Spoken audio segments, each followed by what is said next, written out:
What's up, guys? Jason Payne, host of the Sexy Business Status Podcast. I'm here with my buddy Andy Hobaica. Hobaica, you like-a. I love that jingle, by the way. We'll get into it. So today's episode is going to be absolutely insane. Thanks for coming on, by the way. I appreciate the time, but I'm very fortunate to be here. Yeah, it's going to be super cool. So I'm jacked up. A lot of value, a lot of revenue between the two of us in this room. Very humbly, but very, very cool. Over $40 million between the two of us. Super cool, right? In revenue from last year. So if you are a small business owner, blue collar guy, that's my niche, right? Looking to take their business, family, and income to the next level, you can shoot me a DM. You can go to scale8book.com or just contact me. My cell phone's not freaking on billboards. It's all over the place. Just hit me up and let's do some business together. If not, for the next 30, 45 minutes, Andy and I are going to rip about sales, about he's one of the top sales reps in all of HVAC in Arizona. And there's thousands of those cats, right? Top 1%. We're going to talk about marketing and we're going to talk about relationship building and a couple different tactics with that too. So as we go into here, Andy, one of the biggest things that I want to talk to you about, it starts at the beginning with us. So I have a book, right? 8 Phases to 8 Figures. And the first one is the 5 principles. And most of it is your mind, your body, your relationships, your soul, right? And basically making you a priority before anybody else. 100%. Because you're married. Oh, yeah. Married, a couple kiddos. Yeah. I got the best wife in the world, and I got 2 kids at home. I got a little 1-year-old at home, and didn't sleep very good last night. Yeah. He's like, I have a 1-year-old, and I'm like, oh, here's an energy drink on your way out. So stay awake. But I always teach this because as people are growing their businesses or as they're in sales and going 100 miles an hour and full of adrenaline and loving what they do, a lot of the times we neglect ourselves going to the gym, eating healthy, right? Neglecting our spouses, right? So entitlement, really, right? We just take it for granted that they're going to be there every day because we live in a nice house or there's money in the bank account or because I have a ring on my finger or whatever reason you want to justify it. And I did that for a while too as well. And I almost got divorced because of it. And I've really had to be intentional. One of my favorite words, being intentional with my own body. 2 years ago, I actually posted this a couple days ago. 2 years ago, so monsoon season hits, right? And when monsoon season hits, I go from being kind of popular to like insane, absolutely insane. You're everyone's favorite person. Yeah, and the demand is nuts, like constantly nuts for about 90 days. Just like you guys, when it's 115 for 300 days in a row, it's like you're really popular. Yeah, for 3 to 4 months, we're everyone's hero. Yes, yeah, we're like, oh my gosh, thank you so much, right? And so what I did is I just finished 75 hard like a month before monsoon season hit. So I was 210, big old inner tube, felt like garbage, looked like garbage, and got down to 185 from 75 hard. Thank you. Congratulations. Yeah, thank you. So get down to 185. Shameless plug to 75 hard and Andy Frisella. Then fast forward, then a month goes by, monsoon season hits, and I stopped eating well. You saw me, I was eating salad and goat. There would have been a big old fat plate of something, right? And 6,000 calories and carbs and all that stuff there. And the gym was like, instead of the gym, I can go do bids. Instead of the gym, I can go look at 1 or 2 more houses, one or two more roofs, 1 or 2 more clients, times 6 days a week, times 3 months. And you look back and you're like, no, I'm back at 205 again. And my relationships are strained, right? They're tense. And I promised myself, I was like, I'm going to build a business where nobody, including myself and my team members that are in that space, they will never have to go through that. So that being said, when it comes to personal development, making yourself a priority, obviously you're a busy guy. In the summer, you're very, very busy. Yep. What does that look like in a day of Andy and the Hobaica family for making sure that you are becoming the best version of yourself, reaching your true potential, and making sure that those are a priority even when shit's hitting the fan? Yeah, so like I told you before, like we discussed before we got on the podcast, was I don't care if I'm super busy or not busy. I'm up every single day at 3:15 in the morning, no matter what, right? So a lot of people say, how the hell do you wake up that early? Well, I recommend for everyone to get the audiobook or a hard book of The Miracle Morning, orange cover. Miracle Morning talks about taking your phone or your alarm clock and putting it on your dresser or in your bathroom. So you have to get out of bed and go get it, right? Yes. So you're like, I don't want to wake up my wife, so I better get the hell out of bed as fast as I can and go turn it off. Right next to your alarm or phone or your phone, you're going to have a 32-ounce glass of water, okay? Room temperature water. Down it as fast as you can, okay? The reason you're most likely tired is because your body's dehydrated. You haven't drank any water in 6 to 8 hours, right? So I get about 6 hours of sleep, 5 sometimes, depending if my 1-year-old wakes up, Sure. And then I walk into the bathroom. There's a picture on my mirror and it says, "You're a bitch." I don't want to be a bitch, so I'm going to brush my teeth, wash my face. Now, try to go back to bed after you've had a glass of water, full glass of water, hydrated, brush your teeth and wash your face. Go lay down. It ain't going to happen. So you might as well just go to the gym. So I go downstairs, do a little caffeine pre-workout, some aminos, get dressed, play fetch with my dogs a little bit, and then at 4 a.m. sharp, Lifetime Fitness in North Peoria is open, and we get in right away. Now, it's really amazing to work out in the morning, but at 4 a.m., there's like 20 people at my gym. It's a huge gym, so you get a lot of heavy hitters there, a lot of sales guys, business owners, and we get into the gym, get a really good workout in, get the blood flowing, come down, cold plunge, sauna, jacuzzi.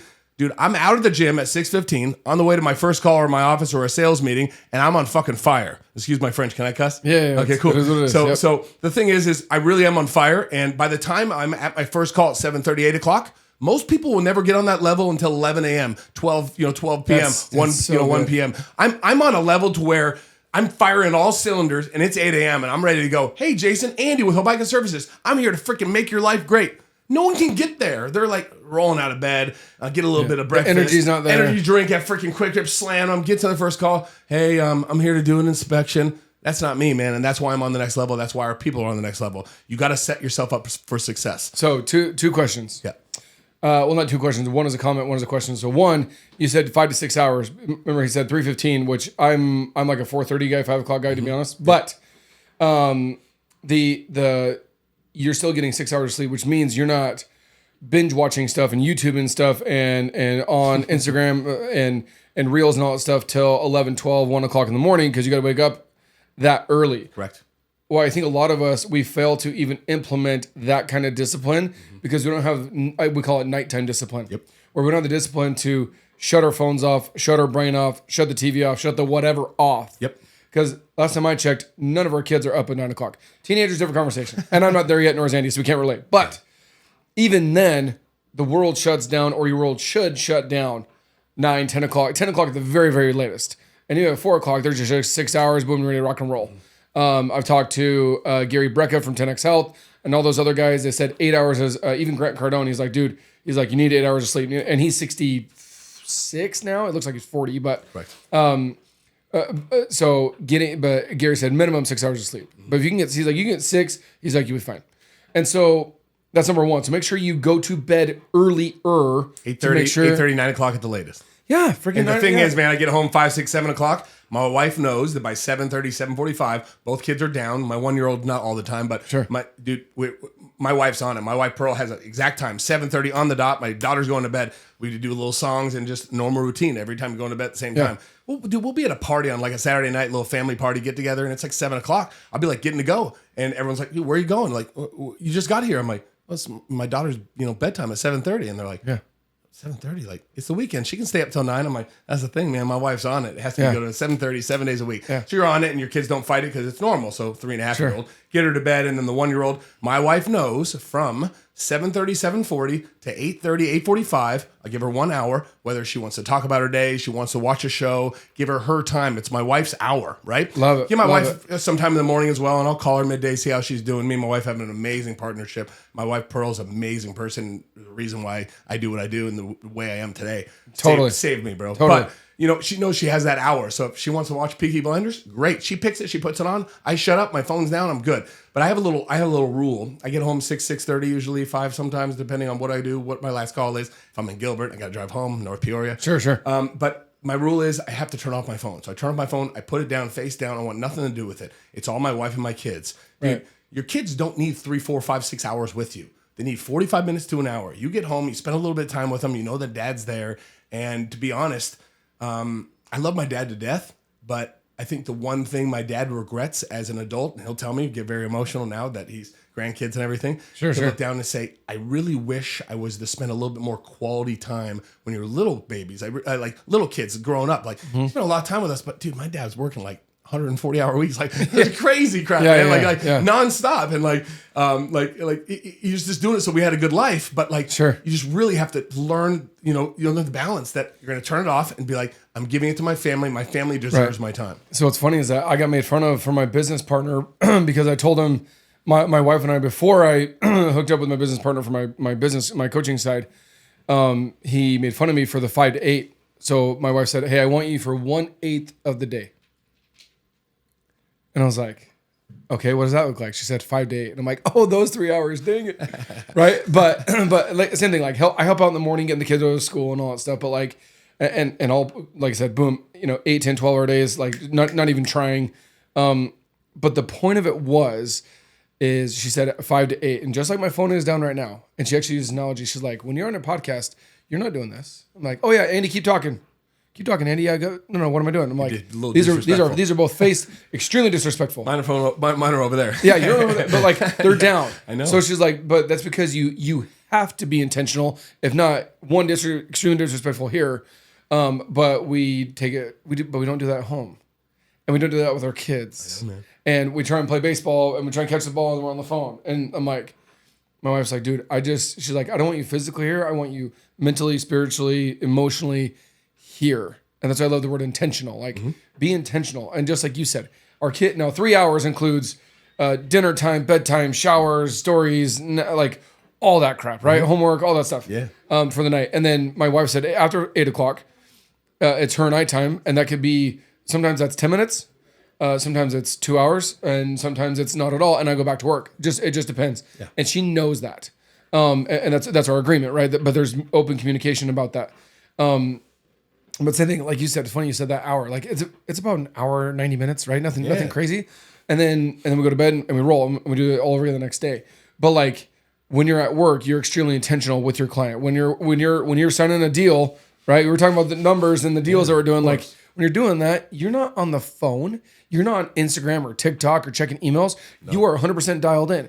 And so as business owners, we are so willing to be dialed in. And sometimes we are with our team members. Most of the time we aren't there either, to be honest. But let's say you have that dialed in. We'll give you that benefit of the doubt. I do. You're dialed in with and if you have a $20+ million business or $10 million plus business, you almost have to. That doesn't just happen. That's very intentional, right? Including your team members. So you're very intentional with your team members. You're very intentional with your sales reps, with your clients. And you just said you're very intentional with yourself in the morning from that 3 to 7, right? But then that's where there's the 3 parts. You have business, you have family, and you have personal, right? And like in family, there's 4. Family is wife and kids, or spouse and kids, because they're different. Because there's people that go all in with their kids and totally neglect their spouse, or people that are like all about their spouse and then their kids freaking hate them. 20 years later, like, well, I don't have a good relationship with my kids, and it's like, dude, you didn't freaking talk to them the first 15 years they were alive. So that being said, being wherever you are, be where you are, be where your feet are, as they say, right? Be present, brother. Dude, that's what it comes down to. So those, and you'd be like, Jason, you said that 100 times. Bro, I'm going to say that 1,000 times because people still don't freaking get it. It's kind of like people go to I didn't mean to cut you off. Yeah. They go to a concert. Like, you see everyone's on their fucking phone videotaping. It's like, yes. Great, you took a video. Now put it down. Enjoy the concert that you paid for. Yes. Stop videotaping. Like, I video a lot, like social media and stuff, but like, just live in the moment for a little bit. Like, you don't have to be videotaping everything of your freaking life. Yeah, and if you're videotaping it, you really, truly aren't even there, and you're not being intentional about it because you're focusing on making sure it's right there, right this, right that, the angle, the view, the lighting, the zoom in, zoom out, whatever. So you're really not even being that intentional about it. And it's funny you bring up concerts.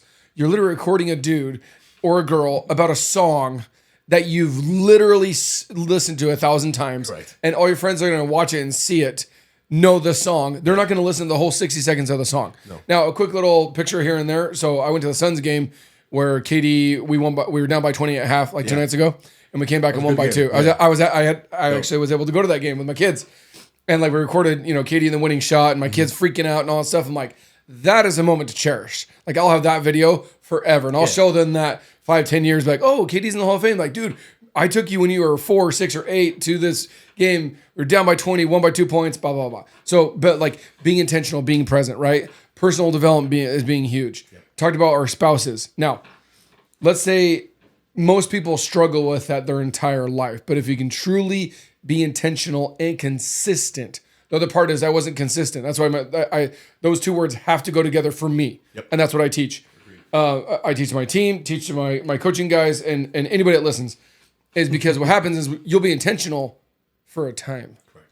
75 hard. Well, I did 20 days. Well, it's 75 days, bitch. Right? Like, it's not 100%. You know what I mean? I've And done so it it's as well. Yeah, like or pick whatever you want. Yeah, it took me 3 times. Yeah. The Like, first 2 times I did like a month too. Like, yeah, I've done it 5 times. I failed twice, right? And one of them I failed on day 73.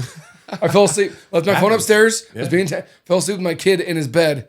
And normally I wake up at like to go pee, between 10 and 1, get up, go pee. And I just didn't have to go pee that night. And sure enough, freaking woke up the next morning, I had to restart. Anyways, the point being is the intentionality with consistency, because we'll be intentional most of the time because we're being yelled at or because we're doing something wrong and we're being called out. And so our ego gets in check, like, fine, I'm going to be, I'm going to go gangbusters on this and this and this and this and be very intentional. But then we stop, right? Just like getting married, you have the honeymoon phase, right? Correct. Sometimes that's 6 months, sometimes that's maybe a couple years. Correct. And then fast forward, how long have you been married? So 3 years. 3 years, okay. Yeah. So I'm married going on 11. Okay. Right? And so what happens is people don't continue to date their spouse. Right. They spend intentional time when they're at Disneyland, but not Monday through Friday when they're normally just at home hanging out with their kids. I know. Right? It's like that one guy that went on. I think it was on Bradley's podcast. Forget his name, but he was like the date doctor, right? Okay. He looked at him and he said, "I talked to all my clients, and they're saying like, my wife won't have sex with me anymore. My wife won't do these things. My wife won't do this." He stops and he goes, "All right, it's all your wife's fault, obviously, right? When's the last time you acted like you acted when you were trying to get in your wife's pants?" And he gets quiet and he's like, "It's a little uncomfortable to feel like it, isn't it? When you met your wife and you were trying to hook up with her, you weren't even thinking about marrying and having kids with her. When you were just trying to get with her, how hard did you work? How hard are you working now? I'll be changing the fuck up." It's like, damn. And the communication. So, I know I've been married forever, known my wife for 6 years, but it will be a honeymoon phase for the rest of my life if it has anything to do with me. I'm the benefit with sales. I'm very emotional. And being very emotional, man, like the thing that me and my wife have is a special connection. We're extremely blunt and honest with each other. If we get into an argument, it's an argument. Sure. Within 3 minutes, we're making up. We don't hold on to it forever. We walk up, we'll disconnect, we come back and say, "Okay, I lost my temper. I apologize. I don't understand why you're acting this way." And then she'll respond and say, "I didn't like when you said this." I'll pause and say, "Shit. I didn't even realize I said that, or that made you feel that way. I apologize. Let's move on." Oh, kiss and make up. People hold on to shit for fucking 2 weeks. Like, what are you doing? Right. So you just let it go and move on. You have better stuff to do. Right. And there's more serious things that happen where those do take time. Yeah. But that's the exception, not the rule. Right. But how many people let little stuff bother them for fucking 4 years? Yes. Or those little things, they don't address those things for 4 years. And all of a sudden you want to have a conversation in 4 years. And all of a sudden it's a stick of freaking tannerite that goes off, in your marriage. It's like, oh, I wonder why. And so communication is like just absolutely insane. And daily communication, touching base with them.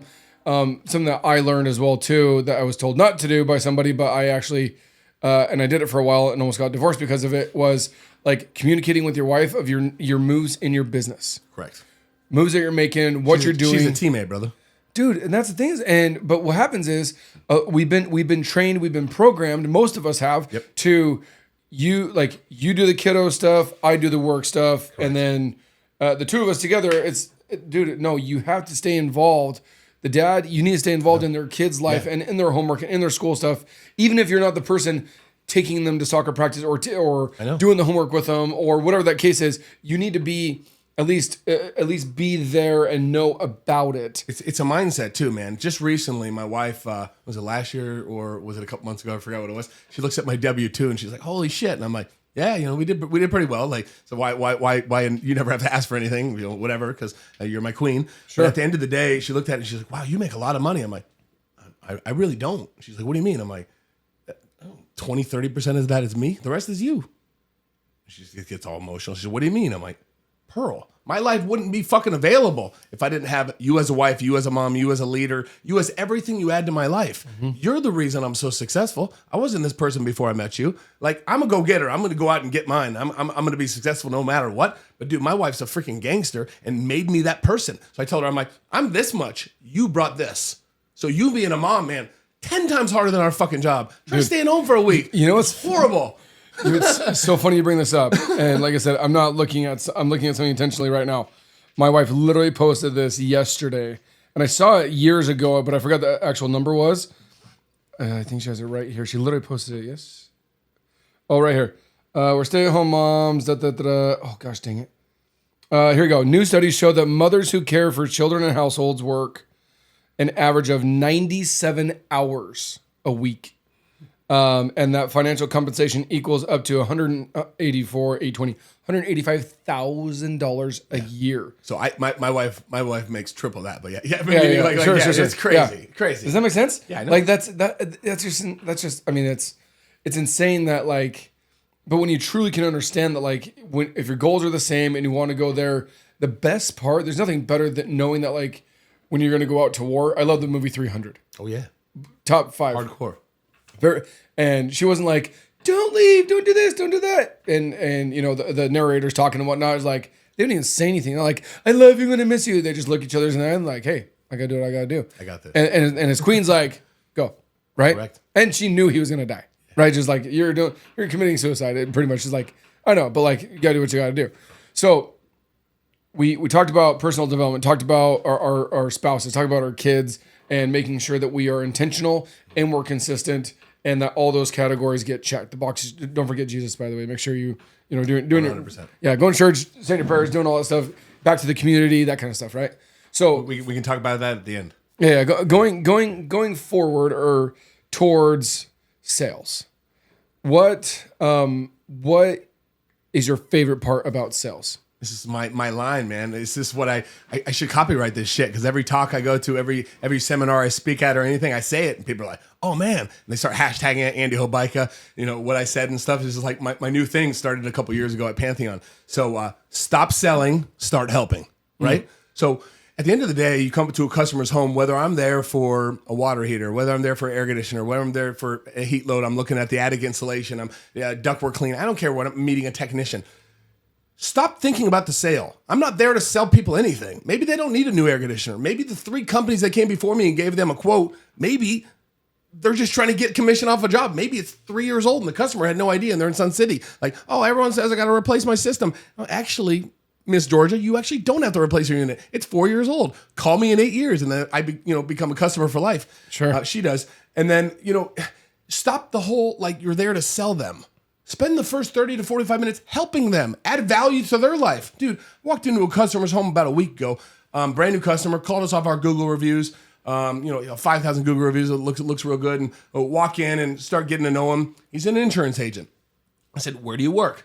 What do you focus on? Homes, business, what do you do? I'm like, cool. What would be the best referral for you? I treated the sales call like a 1-to-1 in BNI. Dude, you have to. And this dude, I gave so much fucking value to him. By the time I said, that's great, dude. I can't wait to improve your life and make you a better person. Dude, you got to follow me on Instagram. I got some really good shit. And just became friends with the guy. Then I did my home evaluation. By the time I presented, he was just like sitting there like a puppy who's ready to buy something from me. Like, that's how you have to come at it. You're there to help people. You're there to make their life better. And who do people buy from? People they like. That's it. Right. Help them. They'll buy things from you. Yeah. So I didn't come up with this, but it's been around forever. So people work with people who they know, like, and trust. Correct. Right. And the funny part that you said, like the whole salesy part and the commission part and all that stuff is, our goal is to provide a solution to their problem. Correct. Right. And like I said, and when you're genuine, I think the help part is where the genuine part comes in. Correct. Because a lot of those guys, like, I'm here because I have to, so I can get a paycheck, instead of like, no, I'm actually really good at this particular thing and I can help you and get you the best value, not even the best price, but I can get you the best value for this product because I am a professional. And he talks about this like crazy, professional being an amateur, right? It's like, I'm a professional in this space, and because I'm a professional, I can help you, and I'm tying them all in, right? And I can help provide a solution to your problem. Right. And that's what I love. You said before, it's like, your unit being old and a new one, this one, that one. These other guys said need a new one and you don't. Like, I've been to houses where I'm like, they said I need a new roof, I need this, that, blah, blah, blah. And I'm like, dude, I was like, you really need like 4 broken tiles for like $500. Buy. Maybe in 10 years you'll need me, but yes. let me know. Or maybe in 2 to 3. Yeah, correct. But like, or maybe they're selling their house. Like, I don't want to spend $20,000 on a roof. Call me at the next home. Yes. I'm like, I was like, well, let's go inspect your new house, right? Correct. And then we'll ask for a new roof on that one so you can enjoy the roof. Correct. You're welcome. But I always tell them, we call it, and it's sacrilegious, and it just happens to work out that way. WWJD, what would Jason do? And all my team members, crazy, right? I love it. All my team members, whether it's admin, production, sales, they all know, like, if Jason's gone, if Jason can't answer his phone, and I'm in a situation where I'm at the dinner table with the homeowner, where I'm dealing with a pissed off customer, well, I'm dealing with maybe team member to team member, animosity, some sort of a conflict. I always say, but here's the thing: is you have, and the reason why I say this is, you have to show them what you would do if you weren't there. We call it caught versus taught, right? And because I teach them every single day, we have daily training meetings, like every single day, to where they know if I'm not here, like what would Jason do? 95% of them will say the exact same thing, and it'll be what would come out of my mouth. I said, then do that. Because if I'm not there and you do exactly what I would do, and I've shown you, a lot of us, we don't show or teach our people what we would do, so they have to assume. Correct.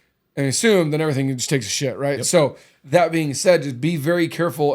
Talk about being intentional and being consistent with your training with your team members. Make sure that you help them understand that you are there to help them. You are there to provide a solution to their problem.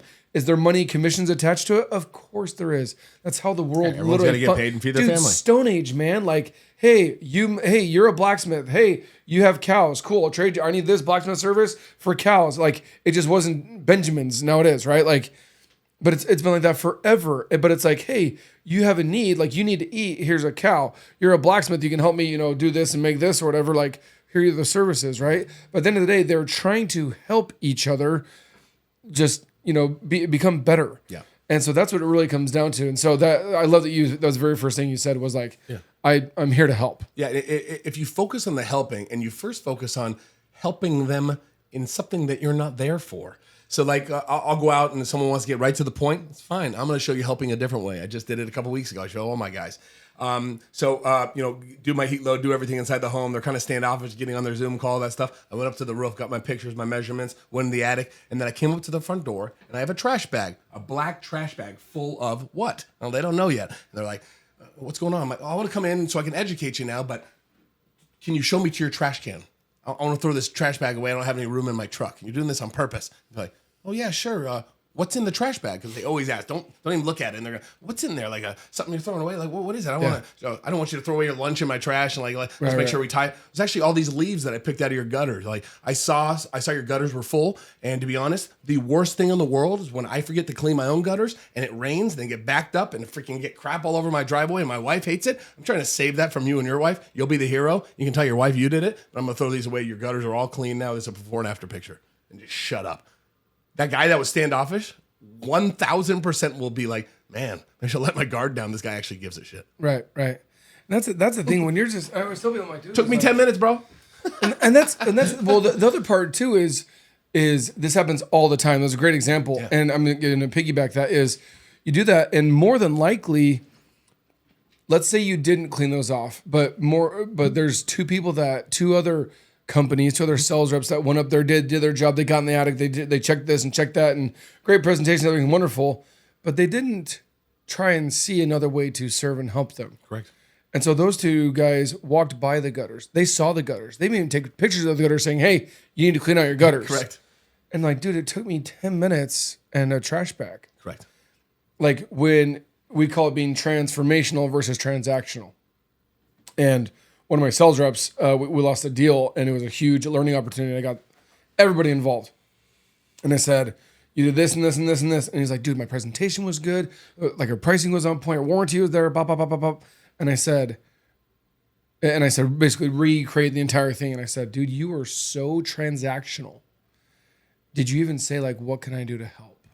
Instead of like, yep, you need a roof, 10, 20, 30-year warranty. It's 10, 15, 20 grand, blah, blah, blah, blah, blah, blah, blah. Like all the numbers. Here's why we're awesome. Here's our 500 5-star reviews. Here's why Jason's awesome. Here's why Save 48 Roofing is awesome. Blah, blah, blah, blah, go. And I'm like, hey, Mr. Homeowner, like, what are you looking for? How's your day going? Yeah. Like, what's your name, bro? Yeah. I'm like, dude, like, stop being a freaking robot. Correct. And so I always tell them. That's who I sell up against every day, by the way. So like when I sit down and talk with them, they're like, my unit's on the roof and that's it. And then I'm like, okay, that's fine. You mind if I ask you a couple questions? And then they come back and they're like, What kind of questions? I've got what? 4 people here. Yeah. No one asked me these questions. Yeah. I'm here to design a system for you and your family so everything's perfect. Like, I'm not here to sell you a box. That's not my company. You called me because we're the best and we have to do the best job. And you lay it all out for them. And the presentation that I give and how much I help and how much I actually care and the genuality, and that's all our people.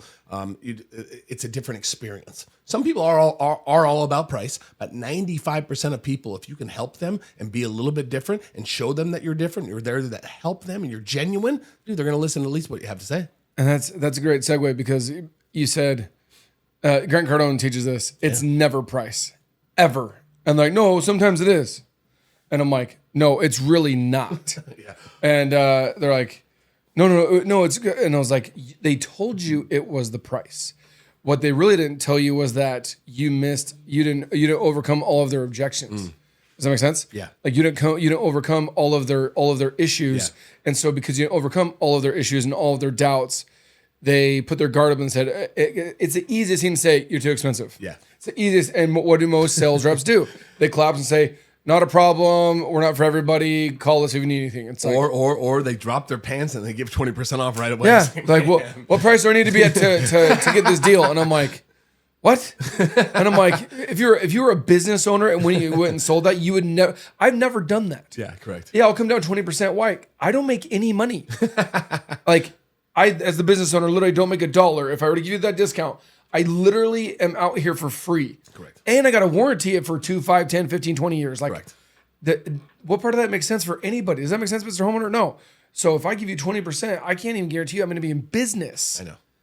For like to be able to stand behind that warranty. It's like Right. some guy's cheaper. And that's the best part too, is what the other thing that I always tell people, like, well, you're really expensive. I'm like, oh, you know what? Hold on. I'll be right back. I'm gonna increase it $2,000 more. And they're like, what? I'm like, well, you said I'm expensive. I can be more expensive. And they're like, no. Like, that's like, no, but like, let's work with that. But I said, I can go up at $2,000. I'll just throw a magic number out there, right? $5,000. Yeah. And they're like, wait, what? And I'm like, yeah. I was like, I can go. I was like, there's other guys that charge more than what I'm charging you right now. And they charge more than the 5,000. And I was like, do you want me to do this one or that one? Or do you want to like, I can give you their number. Yeah. I even have the sales rep's number. Let's call them. I'll call right now. Yeah. They're 30% higher than me 7 days a week. Yeah.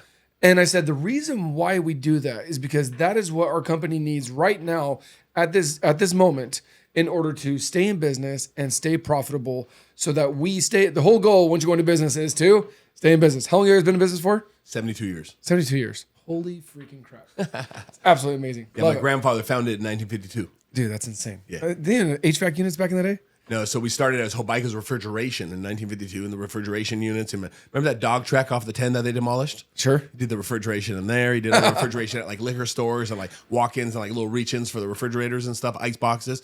And then as air conditioning started getting a little more popular. There were swamps, right? There were swamp coolers and then the air conditioning started getting popular if you had some money, right? When did AC units actually, sorry, a little tangent. When did AC units actually like become a thing?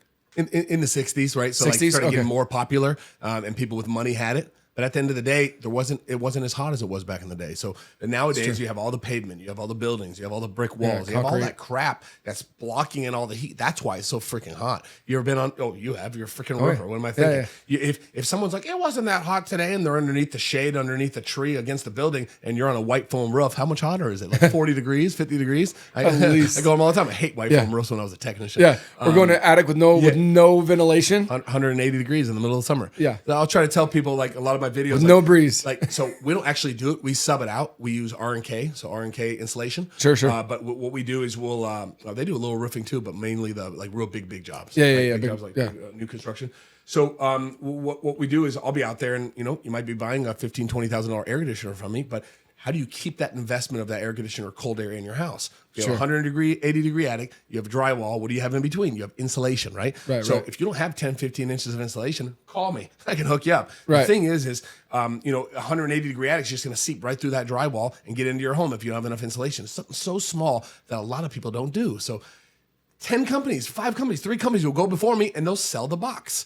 Even if I didn't build the best relationship, I'm measuring the insulation. I'm taking a video of it. Yeah. I'm taking a video of the attic. I'm taking video of the air conditioner. Even if of you the don't do it electrical in panel, house, you're of like, the air dude, handler. I'm taking video and pictures of everything. So at the end, my presentation is going to blow everybody out of the fucking water that they didn't even take the time to show a homeowner these little things. Hey, I know we're not here to take care of the electrical, but you have 3 boxes that are open in your attic. If we blow in the insulation, you can actually burn your house down. This happens all the time. But you know what? While we're out here and we're upstairs replacing your furnace, they haven't even picked me yet. But like while we're out here doing your install, because I know you're assuming gonna the pick clothes, me. by the way, one of my favorite ones. We'll talk about that next. Oh, yeah. So like literally like assuming it and saying, while we're out here doing this, I have a couple of electricians. I'm gonna have one stop by. We'll do it free of charge. We'll put covers on all of them for you. That's awesome. Yeah, so like assuming the sale, dude, it's one of my favorite ones, right? So we'll do it through a whole process. So skip back a little bit, right when you get to a customer's home, knock, knock, knock. Jason answers the door. Jason, Andy Hobaica Services. We talked on the phone. How you doing? Shake his hand. Yeah. Hey, is my truck Don't parked forget the handshake. Is my truck parked in the right location?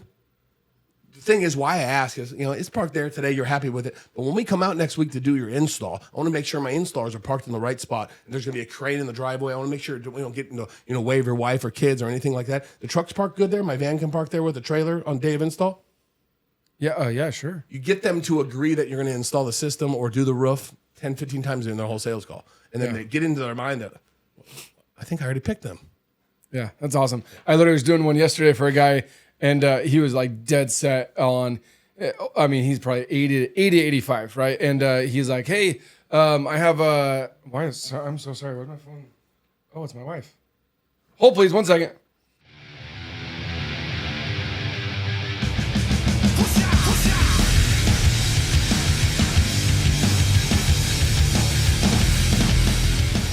The only person, if my phone vibrates, I told you it's not, it doesn't vibrate. I was like, if it vibrates, there's only one person I have it on to do it, and it's my wife. And she either forgot that I had a podcast or whatever. Emergency, anyways, baby. yeah, but I was like, oh, here we go. So because it's like, what if it's my wife and my kiddos? What's more important? Andy Hobaica in this podcast or my wife and my kiddos? The kids. See ya.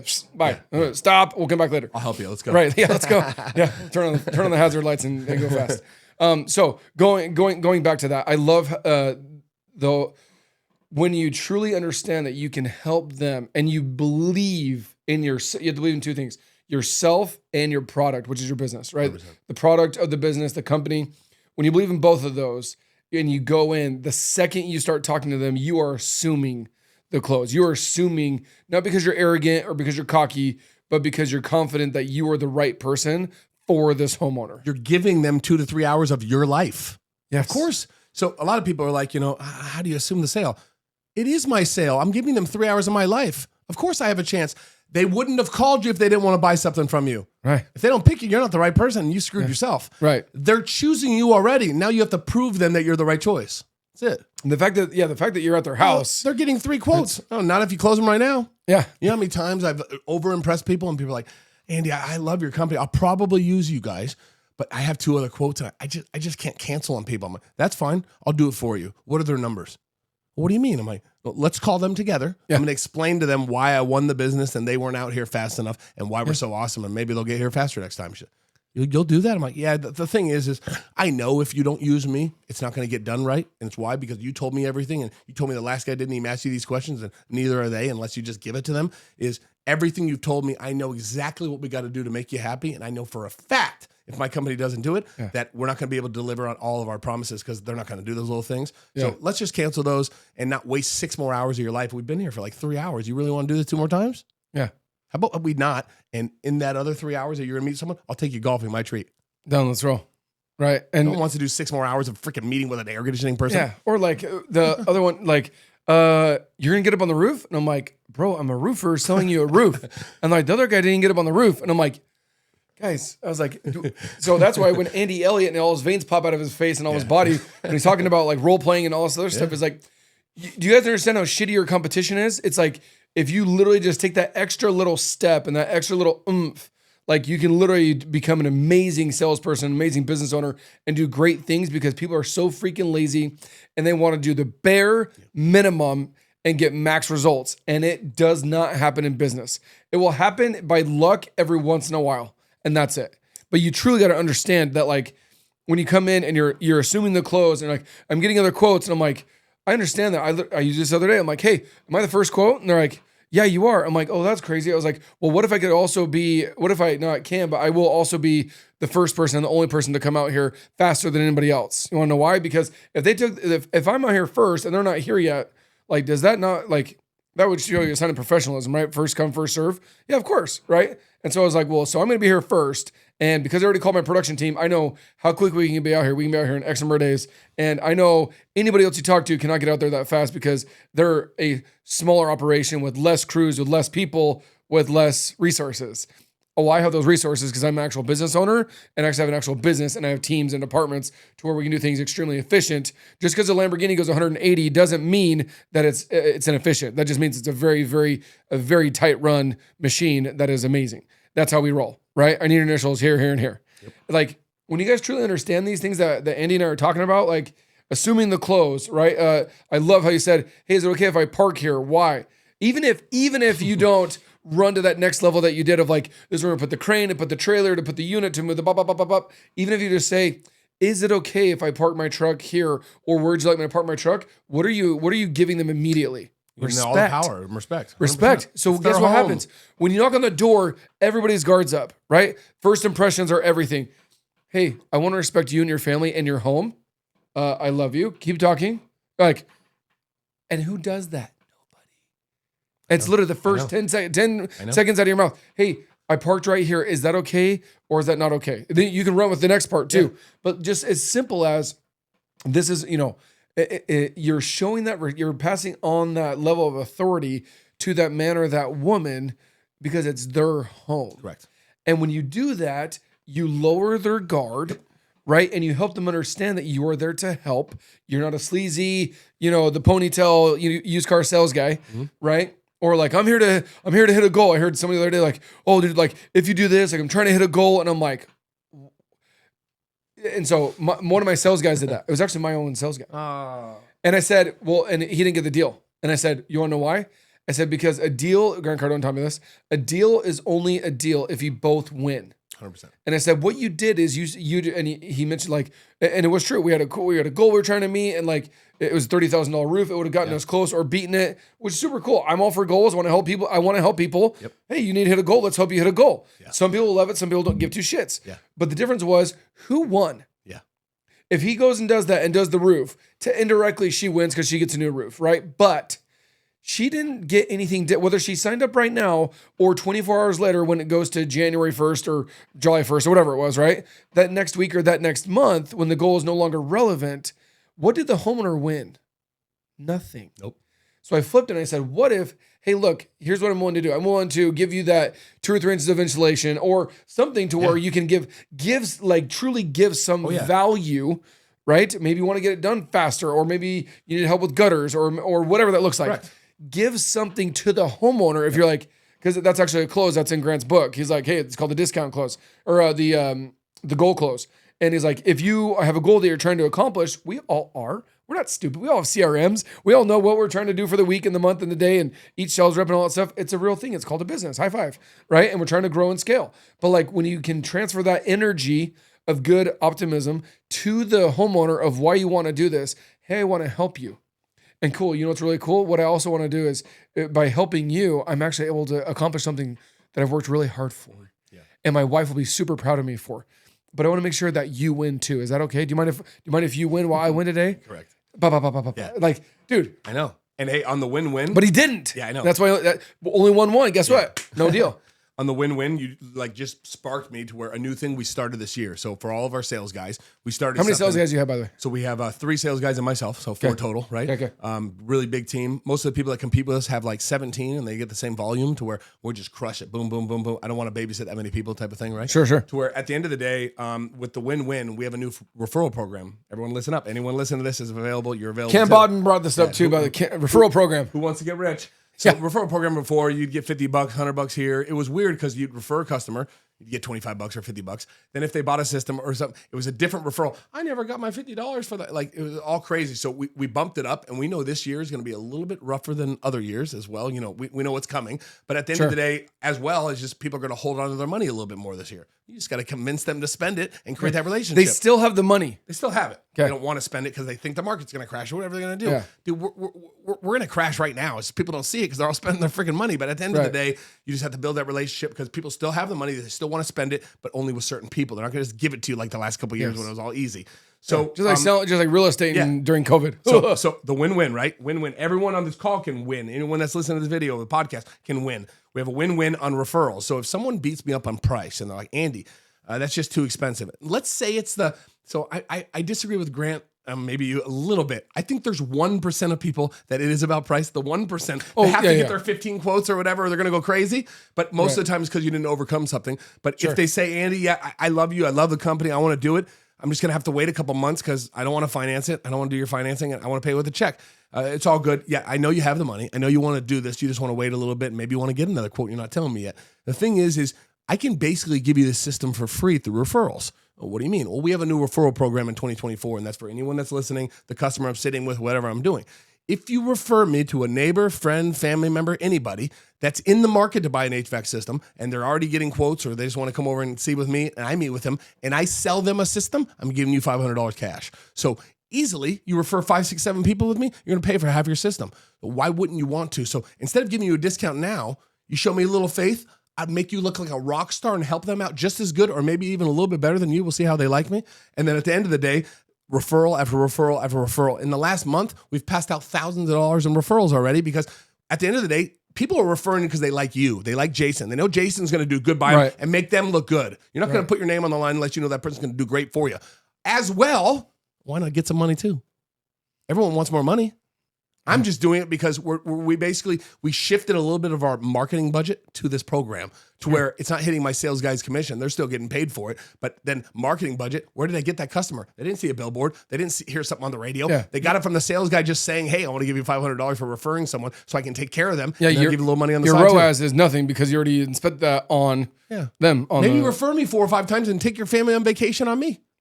How easy is that? And you can do it forever. Yeah. And there's no cap. And who's winning? Everybody. Everybody. Love it. That's huge. So something that's been brought up before, because I've had plenty of people on the podcast and I've been on others and on stages. And there's some people that they're monotone. They don't have energy. And the opposite of you and I. Yeah, exact opposite of you and I. Yeah, it's but like, how powerful. So there's a book called The Energy Bus. I don't know if you read it or not. Oh yeah, it's great. I'm just finishing it right now. I'm starting with my entire team next week. I have to get on yours next, I guess. Oh, yeah. I just bought 25 books. They're literally in the other room. Beautiful. And we started on Tuesday as a team. We'll read there's very, very easy chapters. So. Real quick, have you ever read or listened to the audiobook, The Subtle Art of Not Giving a Fuck? I either have it on Audible or I have the book. I haven't read it yet. Ooh. I think my wife has it. It's an amazing audiobook by Mark Manson. The Subtle Art of Not Giving a Fuck. To be honest, man, it says the F word like 15 times every 2 seconds, like just going off. You only have so many fucks to give, so why give a shit about the fucks you don't care about? Because you only have so many. So if you wake up tomorrow and you only have 5 fucks to give, why are you going to care about those little things? And like, just goes off. Dude, I'll get into a negative mindset. Maybe I'm in a bad mood. Maybe I didn't sleep very well. My pops or manager will look at me and be like, go listen to that book. And I'm like, yeah, you're right. I need to re-listen. Yeah, and the Energy Bus is one of those, right? Yeah, good. So but that's the thing is that these guys that come in and like, I hear them talking or role play, and I'm like, dude, you are like, you're a body at the morgue, but just talking. I'm like, you have no energy. You're not bringing. And by the way, it's not just in sales. Are you bringing that energy to your marriage? Are you bringing that energy to your kids? Right. And my wife said, I'm getting she called me sloppy seconds.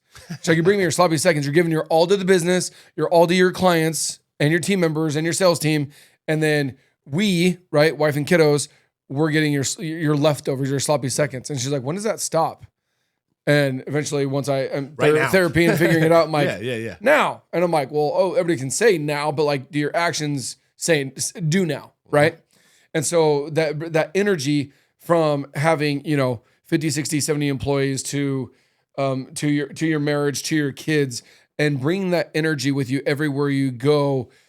Gary Brega talked about how he didn't believe in God for a while and all this stuff until he found out the energy that you can transfer from one body to another is 400 times more powerful than love. I'm like, what? And he's like, because that energy, and it's not transferable. It's not a tangible thing. Yeah. but he's like, you can literally have somebody with more energy than you come into the room and literally you can pass that energy on without having to do anything or other than just literally talking. And there's body language and other things involved, right? But the point of it being, how important is it in sales? Those that are watching, right? We're in the sales mode right now. How important is it to bring that energy? Can you have too much energy? When to scale it up or scale it down? But there are sales reps that will literally go in, and it starts with the morning routine, right? In my opinion, that they roll out. But let's say it's 7:00 or 3:00 in the afternoon, and it's not, I'm not a morning person. Let's say it's a 3 in the afternoon call. We don't have an excuse for it being it's early in the morning, whatever. Like, and you're still monotone. You're still not bringing that energy to the call. Clients see it and feel that. What are your thoughts on that? 1,000%. And as well, maybe you don't want to be that high energy person. Maybe you're dealing with an 85-year-old woman in Sun City. So you really have to mirror the customer. Scare the crap out of her. Yeah. So I usually start my calls very, very, very calm. And then if I feel that energy, I'll show it. But I'm never half asleep. As you know, I'm wake up 3 a.m. So, I'll bring something up. Dude, nice Chevy in the freaking driveway. My man, Duramax all day, baby. Sure. And then if they respond to that, then you know that's the attitude you're on. If it's an old lady, you're not going to act that way. So I always mirror the customer, but you always have to bring the energy, because what does energy show? It shows that you're genuine. Shows that you actually care. Shows that you love your job. I'm not here to sell you an air conditioner. I'm here to build a relationship, and hopefully we're a good fit, because if we're a good fit, I know I can offer you a good product, good service, and I know it will be good because I love what I do and I love my job, and I know our employees are the best of the best of the best. That's why we're so amazing online and everything. So I know if you pick our company, we're going to do a great job because I love what I do, and all my employees that work for Hobaica do as well, and they see right through that. If you're not energetic, it's like, I'm just, you want to go over some options? Like, no one wants to feel that crap. They're giving you a couple hours of the day. They want to learn something. They want to feel good. Even the people that are standoffish, you just got to get past that wall and, go back to the greeting at the door, right? So like, you're knocking on the door, am I parked in the right spot? Install. Comment on something, especially if it's a guy, I'm telling you right now, comment on something about their house, about their vehicle, about their lawn. Dude, you just mow this lawn? You do this yourself? This is the dopest lawn I've ever seen. Everything's perfect, the edges. Dude, if he does it himself, he's going to start lighting up inside. Like, this guy gives a fuck about what I have to do. No one else comments on my lawn. I spend 3 hours a week on this shit. Like, right. It's like commonalities, right? Or like, dude, your truck, start talking about it. That lift on that. Are those Fox shocks? That's badass. Like, yeah, man, I worked 2 weeks to get those damn shocks. Like, you show interest in something they have or something they worked really hard to get or something they put effort in. Right. Instantly the wall goes down. They create that relationship. You have to get that from energy. You're not getting that rolling out of bed at 7 a.m. and getting your call at 8 o'clock. Yeah. So a comment to that is I forgot, I read it in a book or a conference or a podcast or something, but they talked about how, whatever the energy is of the client, match them plus 10%. Right. And so by doing that, because like I said, if it's an 80-year-old lady in Sun City and you're coming in 100 miles an hour, you're literally going to scare the crap out of them. Mm-hmm. I actually struggled with that because in 2013, my uncle bought an existing roofing company and he sent me up to Sedona for the year. And it was, they catered pretty much Sedona, Oak Creek, Canyon, and Cottonwood. That's about it. No, nothing else more than that. And so in Sedona, everything is like, 10x backwards, like slow wise, very slow. Yeah. Nobody moves fast. Like, I have a roof leak in the next 2 weeks. You're going to come check it out. Instead of like, hey, I have a roof leak. You have 20 minutes to get here, or I'm going to give you a 1-star review. Yeah. Right. Compared to the Valley. A lot of retired people, a lot of vacations. Yes. Yeah. Very slow, very chill, second homes. Yeah. No rush. Correct. Bashes closes at like 8:30. All the restaurants are closed. There are no bars after 10 o'clock. I know, it's crazy. It's crazy. Yeah. But I have a couple buddies that come up. They're like, hey, we're going to go to the bar. And I'm like, bro, maybe Safeway or maybe Bashes. Yeah. You can go grab like some beer or wine or something there. Yeah, that's literally it. Yeah. They're all closed. You have fun during the day, right? Me and my wife did a winery tour in Sedona. And it's like, you have your fun during the day because nothing's open at nighttime. Everything. So, but up there, I actually struggled. Now, this was 10 years ago. I was 3 years into roofing, barely into sales, mostly production still. But like, I went up there and there was a guy, the salt and pepper guy, probably in the 60s, that was an employee there that we inherited right when we acquired the business. And I was up there and I'd go do a sale or I'd go do something. And I was catching myself not getting these deals and not getting these things and almost turning people off because I'm a freaking, I feel like I'm on speed or cocaine 24/7, right? Because that's how I roll. And the passion, the energy that I bring. But I was not matching other people's energy. And that's a skill that you have to learn. Andy Elliott was, like I said, with Tommy Mello was the past weekend, just chatting about it and whatnot. about your rate of speech, right? How fast am I talking really, really fast? Like, let's go. Or like, hey, let's talk about it. Even when I brought up Sedona, everything slows down. Correct. Your body language slows down. The way you talk slows down, right? You're not going to be screaming like, yeah, let's go. Let's get you a new roof. Woo! You know, it's like, hey, bring it down. hey, Cindy in Sun City. Hey, how are your grandkids? What does that look like, right? I know. That is a skill, guys. So segueing into All this practicing, man. It's just role play every day. It's role play, right? So segueing into that, I hear it all the time. Entrepreneurs. Introverts can't be sales guys. You hear that? I hear it all the time. Yeah, they can. Or they say, I'm an introvert. I can never do your job. I'm an introvert. Or you're a business owner. I'm an introvert. I can never be a business owner, an entrepreneur, or a sales guy. I'm not wired like you are. So I have people give me that, bull crap. So at the end of the day, I know some badass freaking sales guys that are introverts. At the end of the day, they have to find their inner self because everyone's an extrovert. Everyone is. It's whether or not you found yourself yet, to be honest. I know some introverts that used to be hardcore introverts. Now they're gangsters. Like at the end of the day, you're introverted because you're uncomfortable in a situation. You know as well as I do, once you become comfortable with being uncomfortable, a lot of that starts going away. Because it's just like being, on sales and you get in that tough situation. When someone says, all right, Jason, I got your quote. I like it, but I got to get 3 other quotes. I hope you have a great day. It's very fucking comfortable to say, thanks, have a great day. It's very uncomfortable to be like, yeah, I get it.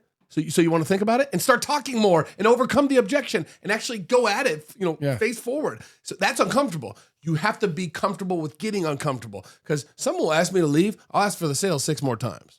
Yeah. I'm getting the job. That's I'm not getting it, whatever. Yeah. But like we have our last ditch effort closed where I'm not doing it. That's fine. It's all good. Like my wallet's over there. But like, as I'm walking out the door, I'll be like, all right, Jason, I gave you all the discounts. We're all good to go. I need to install. To be honest, I'm giving you the discounts because I need the work for my guys. We don't have any work next week. It's our slow time. I really need the work. So you'd be helping me out, feed their families. I'm not making much off of you. If you wait till the summertime, I can charge much more and you're going to pay it because you need it. You don't need me. I need you right now. So again, I know you're going to get a couple more quotes. I'm going to offer one last ditch effort. I'm allowed to give out 1 of these a week. And I give all my guys a couple of them, but it's in your wallet. You pull it out and it says $500 off manager card. Now this $500 manager card is coming against the company. It's not coming against me. So my manager's willing to hit an additional $500 last ditch effort if you say yes right now and we get it scheduled because that's how bad we need the work for my guys. As soon as my foot hits the pavement, I'm not offering you this anymore. You can call me tomorrow. I can't give it to you. My manager will not let me get it over the phone. I'll get written up. Yeah. I have to give it to you. Otherwise, I'm going to give it to someone tomorrow or someone else that's in front of me that wants the job more than you do. So again, do you want the best deal you're ever going to see? Because this will never, ever happen again. 50% of those people will say yes. You never know. Because if you have to have the mindset, follow up and all that crap, you have to have the mindset. If you leave, you're not getting the fucking job. Yeah. Have that mindset. Yeah. Every time. Ask 15 more times. Yeah. You get some follow up and you get some here and there. It's all good to go. Follow up is great. But have the mindset, you are not getting the job if you leave. If you have that mindset, you'll ask 5 more times. What's you gonna lose? They're gonna say no again. Have the mindset if you leave here, you have 1 shot. That's a great idea. Like, hey, you have 1 shot to close this deal. Your appointment tomorrow at 9 a.m. with Becky. You have 1 shot to close this deal. After that, there is no follow up, and they're gonna go with somebody else. You have 1 shot. How would you approach? How would you run that call? Yeah, would you rush out of there in 30 minutes, or would you spend an hour and a half getting to know the person? Right, that's huge. What if you really needed the money, right? So, like, real quick, I don't want to cut you off. Yeah, commissions. Yeah. What if like you had 1 shot? Also, go into that call.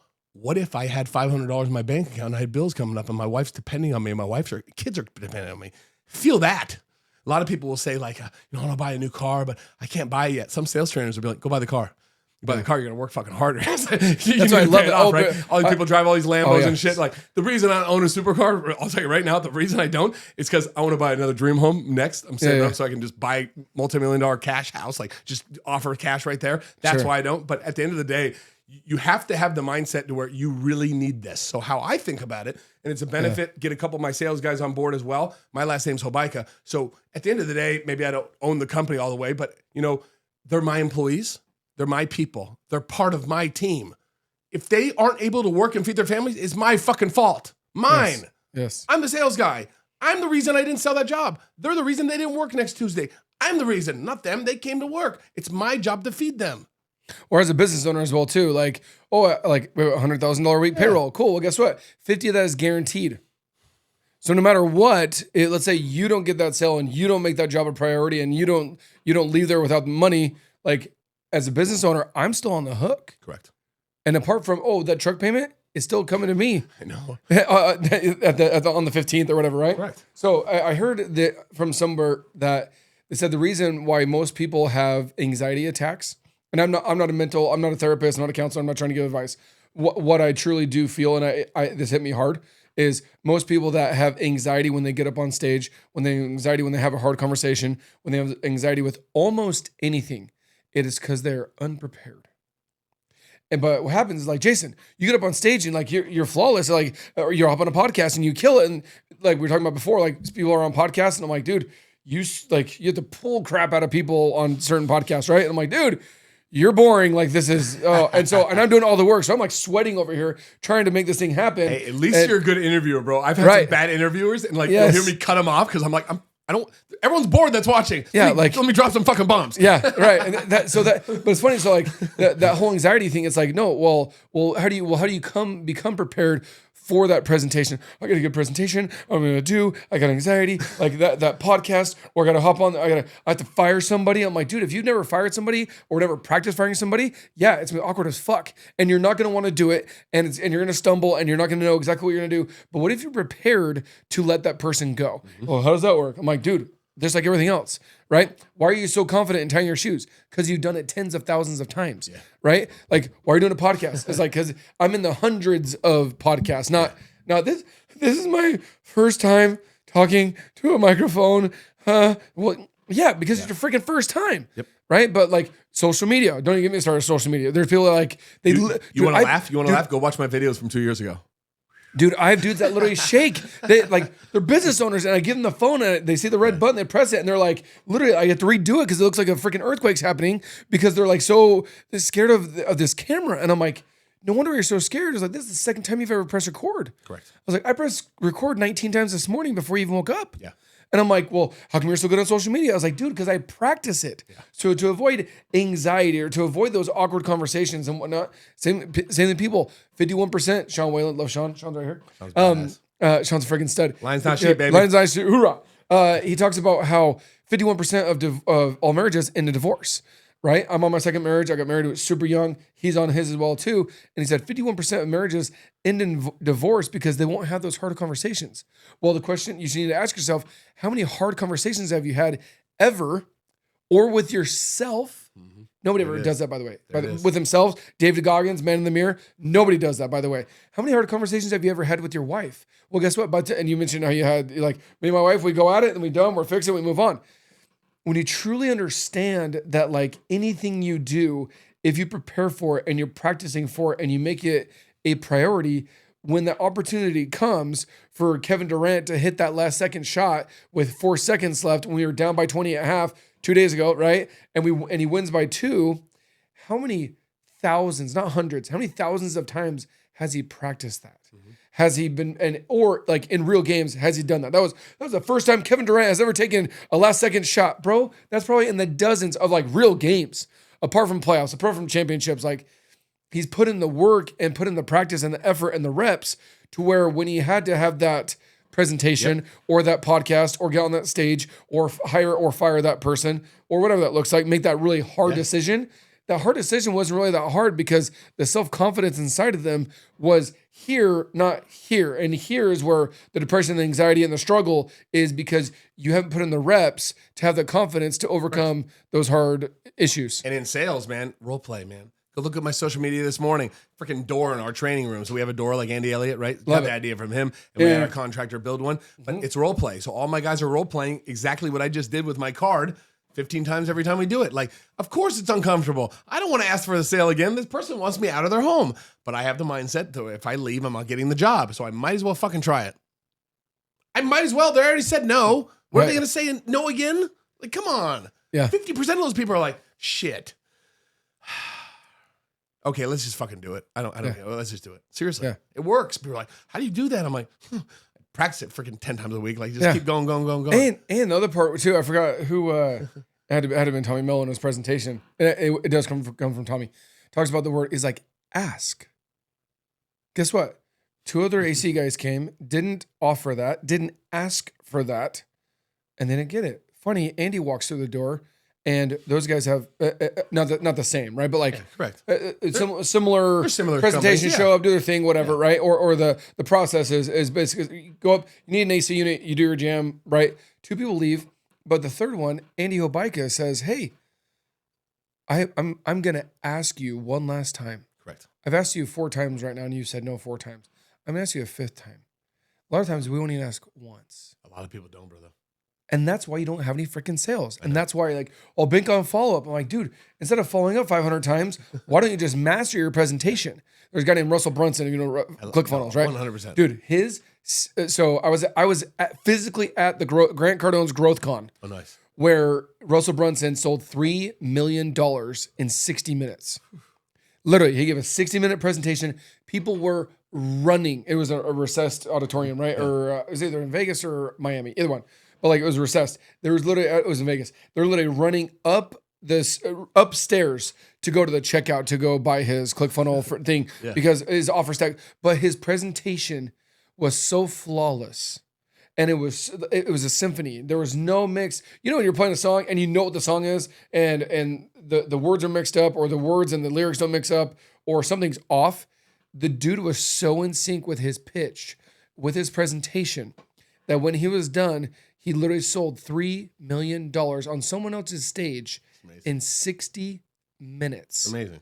But how many, literally thousands, not hundreds of times, thousands of times did you do that pitch over and over and over, or there's objections, overcoming those objections. That's why I love role-playing. People underestimate the power of role-playing. Mm-hmm. That's why I love Andy Elliott does it like live. It is the funniest thing in the world. Yeah. So I'll leave you guys on this, right? We're out of time. Funniest thing. I'm not going to name who, and he doesn't listen to this podcast, so it's okay. And if he does, I really don't care. Because it's factual, no emotion, right? Brandon Dawson, no emotion in business. He talks about how, except for the motion of celebration, he talks about how, one of my sales reps, my number 1 sales rep, Eric, he sends 3 roofers outside. They're doing objections. They did solar guys and plumbers and auto. He comes from the auto industry, so he did some auto guys and finance guys. And then he's like, okay, we're going to do roofers because we were right in the front row. He's like, we're going to do roofing next or last. So it brings up Eric, my sales rep, brings up another guy who I know who is at least a 10-year business owner and does at least 8 figures a year in revenue, right? Very dialed in, very reputable on the west side. I'll tell you later. Very reputable roofing contractor, very good at sales too. That I know of. And this other third guy who I know is kind of a amateur, like just spewed amateur. So he's like, okay, we're gonna go over. I have to talk to my wife, and you're too expensive, and I'm getting other quotes. Yeah. It was those 3. They're the most in roofing. Yeah, especially same as me. Most blue collars, identical. right? Same stuff, right? Yeah. Got to talk to my wife. Okay, well, how do you overcome that objection? So he brings in this first guy, and this guy gets like 1 out of 3 right, and it was but you could just tell like out of a 10, he's like a 3. It's just not even like, holy crap, we got work to do. And Andy, that's what happens with 90% of Andy's people. They're like, people go out and they literally freeze. And I'm like, if you have practiced hundreds and hundreds, well, I mean, he looks into your soul. He's very intimidating. White eyes. Yeah, eyes. Yeah, literally like veins on every single part of his body, and the lights, and there's 300, 400 people in the room. It's intimidating, right? Yeah. But apart from that, so the second guy comes in who's the actual business owner, right? And he's been doing this for at least 10 to 15 years. And he goes in, he gets 1 out of the 3 right. 2 of them, he just completely shits the bed. And he's like, well, if I was we do contracts sitting down at the table. If I was sitting down, I feel more comfortable. And Andy's like, bro, shut up. Right. And so he got 1 out of 3. Eric comes up and does 2, beats the other 2 easily, but does 2 out of the 3, but missed 1. And the other one, and the third one was like, okay, but not great. So I was like, you really got 2 out of 3 right, but he smoked the other 2 guys. Well, Eric's he was in healthcare 16 months ago. And healthcare isn't sales. We all know that, right? It's like what he was doing was definitely not sales. Like true sales, like door-to-door sales and blue-collar sales like we're doing. And he came in and he smoked these other guys. And I'm like, he in my opinion, Eric is still an amateur to an extent, but like he's only been here for like, I think a year, 14 months max. And like he did 2 million last year, like over 12 months did 2 million. He's just really, really done very, very well.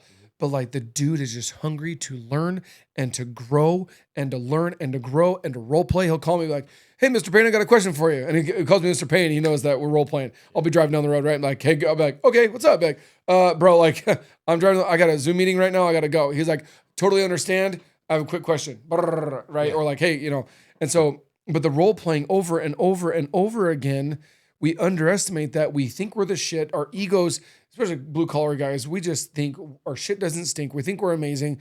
We think we have no room for improvement. And that is one of in my opinion, that's one of the biggest things. If you can just humble yourself. And I literally paid thousands of dollars for me and my sales reps to be front row at that. Why? Because I have a dude that's going to do 280 million this year in garage doors. And another dude that did 9 figures in coaching in 3 years, by the way. And I'm like, dude, I'm a student, man. And they're like, hey, somebody asked me while I was there, like, hey, are you speaking after or before Tommy? And I'm like, no. I'm like, I'm a freaking student. And they're like, what? And it literally, like, give me that face. And I'm like, your boss should be here too. Why are you not here? Right? And then look over and there's a dude that does, he owns the second biggest, now the biggest, Paragon Honda in New York City. Biggest Honda dealership in the world. Man, I don't know if he's a billionaire, he's close, but makes just stupid money. Literally sitting in one of the chairs next to us. Sitting there, notepad. Learning. I know, I get it. How powerful, as we end this, how powerful is that for you? Well, you know as well as I do. Or your team. You know as well as I do, the best investment is the investment in yourself and your team. Because like a huge, like, where did I see you last? Andy Elizabeth. Closer school, right? Yeah. Closer so school, like around, I'm like, oh shit, Jason. At a conference. Yeah. So yeah, I'm always going to as much trainings as I can, paying for our guys to go, all that kind of stuff. Cause the more training, the better. And just humble yourself, man. Cause it's the same thing, dude. We were at a conference in Vegas and it wasn't next to me. If it was next to me, I would have freaking made a scene, but 2 rows over, Ed Milet's in the freaking in the crowd, but no one had any idea. But he's taking freaking notes. I'm like, this is freaking hilarious. He spoke later that day, and he's like, and I just want to let everyone know how oblivious everyone here is. Open your freaking eyes. Red car theory. He goes, I was sitting right there a couple hours ago. No one had any idea. I was like, I did. It's hilarious, right? Because people are so like zoned in and they're not paying attention to their surroundings. Like the red car theory. Oh yeah, It's great. So all good. 100% agree. Go to training, role play 24/7. Get the door. If you don't have one, bro, get it. It's freaking amazing. Like I can hook you up. Our contractor build it for a couple $100. It's really cool. So you tell me if you want to hit anything else. I have one last thing to close out on with my nonprofit. Go for it. So you can look me up on social media, Andy Hobaica, Instagram, Facebook, all that stuff. A real good page to follow. If you have a question about sales, motivation, just DM me. I love helping people. Nothing I like more. And with helping people, I have a 501c nonprofit called One Bag at a Time. And once a month, we go downtown and we feed and help out the homeless. So we did one last weekend. We're doing one in about 3 weeks. So we're every month, no matter what, on the dot, every month, we go to 12th Avenue and Jefferson on the northeast corner, and we set up like 15 tables. We set up tents. Each table has like water, non-perishable food items, toiletries, baby wipes, shampoo, conditioner, all the good stuff. And we call the event Creating Smiles. I'll tell you right now, if you want to sell more and you want to be a better person and be better in sales, be a better leader, be a better business owner, a better everything, a better father, start giving back more. You start giving back more, start your own nonprofit, and you do that, you'll be better at everything. So like my wife changed my life, right? But once my nonprofit started getting bigger and bigger and bigger, man, I was so grateful to where like, man, this is phenomenal. I have the best life in the freaking world. But on top of it, I get to go give back, and you go through 1,000 homeless people on a Sunday. It's so powerful. So check us out on Instagram, One Bag at a Time AZ, or One Bag at a Time on Facebook. And we literally do monthly events. People come. I guarantee if you show up, it'll change your day, your week, bring your kids, life. Bring your kids, man. Dude, Kids, if they know what's going on, like 5, 6 and older, they'll go home and they'll be so much more appreciative. So a lot of my friends bring their kids and families. It's so much fun. So I'll get you the info on the next event. That's super cool. Yeah. So Andy Hobaica, guys, in the house.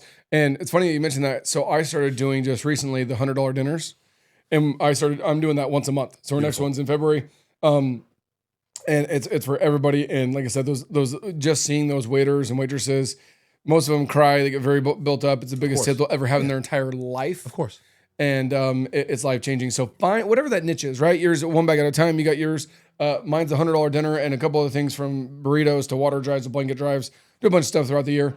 But I want you guys to understand that wrapping this whole thing up, the very first thing that Andy talked about was help people. right? And it's funny what he finished with was help people. Dude, that's all it is, man. Surround your life Right? with it. He's like, hey, I want to come on your podcast. I'm like, okay. And I didn't say why. He's like, I want to help drop some bombs. I want to help bring some knowledge to whether you're a single mom, whether you're a blue collar, whether you're a business owner, whether you're a granddad, maybe you're a teenager at Gilbert High down the street. I don't know, right? But whoever's listening to this, or maybe whoever needs to listen to this, go ahead and share it with them. There's no fees or any crazy stuff like that, right? But like, I want you guys to understand that, like, as an individual sales rep, you can make a lot of money. As a business owner, you actually don't make that much more money, but you get to help make an impact on more people's lives. And that's why I've been in business. 100%. Because I'm like, I was a sales rep and I've made decent money as a sales rep. And I'm a business owner. Yeah, do I make more money? But it's not even about the money anymore. It's how many more, I always talk about how many 6-figure team members can I create? 1,000%. Right? And like, that's the goal. So when that is the mindset, when you show up to a house to sell a roof or an AC unit or whatever, or a pool or real estate, when you show up to your home, how can I help? Not like, what's in it for me, or where's dinner, or like the entitlement stuff with your kids. What can I do to help them, right? How can I show them, right, and be the example and have them catch me picking up that trash off the ground, right? Or going and doing those canned food drives and that kind of stuff, or feeding the homeless. So, anyways, Andy, thanks for being here, dude. Appreciate the heck out of you. Appreciate it, man. Freaking awesome. Stop selling, start helping, baby. Stop selling, start helping. This is the Sexy Business Status Podcast. I'm your host, Jason Payne. We'll see you on the next one. Be great.